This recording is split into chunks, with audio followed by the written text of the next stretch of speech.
కింద మీద ఊపు ఊగితే ఆపు టీవీ నుండి ఉయ్యాలవాడ ఉమాశంకర్ మాట్లాడుతున్నాండి. నేను వాడేది పారాగాన్ సొప్పులు. ఈ రోజు మనం డిస్కస్ అయిపోతుంది ఆంధ్రాకున్న అప్పులు. ఇక ఎన్నికల ముందు 14 లక్షల కోట్ల అప్పులు చేశారంటూ ప్రచారం చేసి నిన్న అసెంబ్లీలో ఇచ్చిన లిస్టు ప్రకారం జూన్ 2024 వరకు ఆంధ్రాకున్న అప్పుల సంఖ్య 7,67,000 కోట్లే అంటూ కుండ బద్దలు కొట్టారు కదా. ఇక ఇందులో బాబోరు తప్పే ఉంది. బహిరంగ మీటింగ్ లో 14 లక్షల కోట్ల అప్పులు చేశారంటూ బల్ల గుద్ది చెప్తా ఉంటే ఏ డేటాను రిఫర్ చేసి అన్ని అప్పులు అయ్యాయంటూ దెప్పి పొడుస్తున్నారని తిరిగి మనం అడకపోవడం మన తప్పే కదండి. ఇక గత 2014 నుండి 19 వరకు 5 ఏళ్ల కాలంలో కనీసం 5 లక్షల ఉద్యోగాలు కూడా కల్పించలేని మన బాబోరు రాబోయే 5 ఏళ్లలో 20 లక్షల ఉద్యోగాలు కల్పిస్తానంటూ చెప్తా ఉంటే ఏ స్ట్రాటజీ ప్రకారం ఈ హామీ ఇస్తున్నారంటూ ఆనాడు మనం తిరిగి అడకపోవడం మన తప్పే కదండి. మరి ఆయనకున్న అనుభవంతో ఈ రాజకీయ చదరంగపు ఆట ఆయన తెలివిగానే ఆడాడండి. సిపాయిలైన మనమే మనకున్న అమాయకత్వం వల్ల ఆయన ఆడిన ఆటలో ఆట బొమ్మలుగా మిగిలామండి. ఇక నిన్న అసెంబ్లీలో చూపెట్టిన అప్పుల లిస్టు ప్రకారం చివరిలో ఉన్న PSUs without government guarantee columns అన్ని ఖాళీగా ఎట్టి చివరి ఆఖరిలో జగనన్న దిగిపోయే నాటికి 90,000 కోట్ల అప్పులయ్యాయంటూ మెన్షన్ చేశారు కదా. మరి అదేలా గత 10 ఏళ్లగా చేస్తున్న అప్పుల చిట్టా సోపుకుండా తమరి హయాంకు జగనన్న హయాంకు మధ్య ఉన్న వేరియేషన్ ని మెన్షన్ చేయకుండా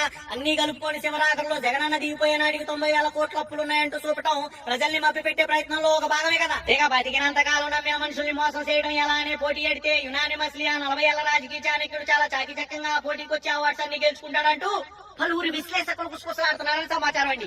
ఉంటాను మరి.